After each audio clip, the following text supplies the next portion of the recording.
मैंने शेर ॾिना हाणे शादीअ जे बारे में। शादी सुन्नत आमदनी मिठे दी, शादी सुन्नत आमदनी मिठे दी, शादी आबाद घरड़ा करे थी। शादी सुन्नत आमदनी मिठे दी, शादी सुन्नत आमदनी मिठे दी, शादी आबाद घरड़ा करे थी। खूब घरड़न में रौनक अचे थी, शादी आबाद घरड़ा करे थी। शादी सुन्नत आमदनी मिठे दी, शादी आबाद घरड़ा करे थी। जोड़ सुन्नत सां जोड़े थो मौला, लज़े हिकड़े में लाहे थो लावा। जोड़ सुन्नत सां जोड़े थो मौला, लज़े हिकड़े में लाहे थो ला। दर्द सारा वञन था परे थी, दर्द सारा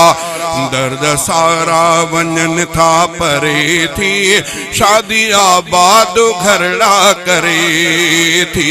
शादी सुन्नत आमदनी मिठे दी, शादी आबाद घरड़ा करे थी।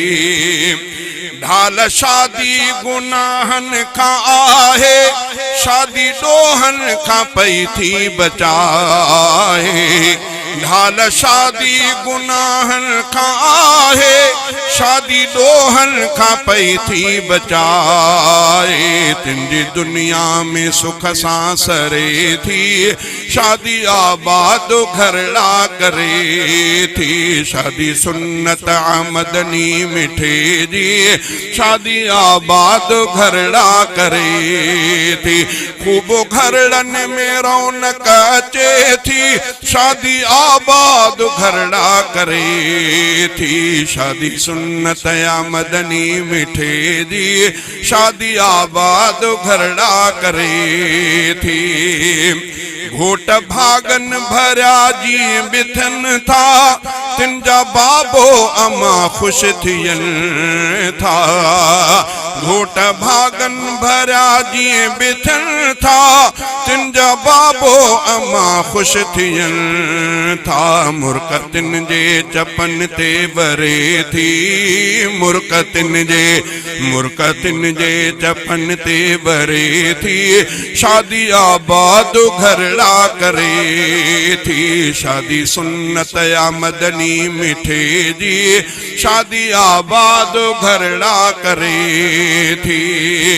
खूब घरड़न में रौनक अचे थी, शादी आबाद घरड़ा करे थी। शादी सुन्नत आमदनी मिठे दी, शादी आबाद घरड़ा करे थी।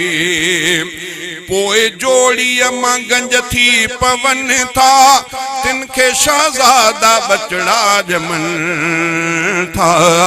पोए जोड़ीअ मां गंज थी पवन था, तिनखे शहजादा बचड़ा जमन था। ज़ाते रब जी सा झोलियूं भरे थी, ज़ाते रब जी सा झोलियूं भरे थी। शादी आबाद घरड़ा करे थी।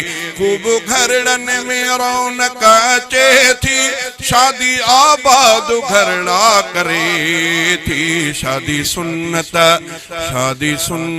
आमदनी मिठे दी, शादी आबाद घरड़ा करे।